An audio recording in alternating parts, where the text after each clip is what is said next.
మీకు తెలుసా మహేష్ బాబు గారికి ఎస్ మహేష్ బాబు గారికి తెలుగు మాట్లాడడం మాత్రమే వచ్చు, రాయడం చదవడం రాదు. మరి సినిమా షూటింగ్ ఎలా చేస్తున్నారు అంటే తనతో పాటు తను మాత్రం ఇంగ్లీష్లో రాసుకుంటాడు, రాయించుకుంటాడు, చదవడం అలాగే చదువుతాడు. ఆ ప్రొనౌన్సియేషను పలికే విధానం అసిస్టెంట్ డైరెక్టరు పలికించి చెప్పిస్తాడు. అది 4-5 సార్లు చెప్తే మహేష్ బాబు గారికి మైండ్లో గుర్తుండిపోతుంది. సేమ్ అలాగే చెప్తాడు.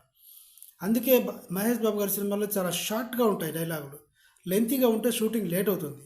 దాన్ని బైహార్ట్ చేసి చెప్పాలి కాబట్టి. డబ్బింగ్లో కూడా తెలుగు రాదు కాబట్టి చాలా కష్టం అవుతుంది. మన ఏదో తెలుగు సినిమాలో పాత సినిమాలో కట్టక కీటక చటక పాటక అంటే మహేష్ బాబు గారు చెప్పడం కుదరదు. అలా కాకుండా కూడా కొంచెం నార్మల్ లాంగ్వేజ్లో తెలుగులో రాస్తే కూడా ఈడిపోతే వాడు, వాడిపోతే వీడు, వీరమ్మ మగుడు అని ఎవడైనా వస్తే అంటే కూడా ఇంత లెంతీవి కూడా మహేష్ బాబు గారు చెప్పలేరు. ఫ్యాన్స్ ఫీల్ అయినా సరే మహేష్ బాబు గారు అద్భుతమైన నటుడు కాదనట్లేదు.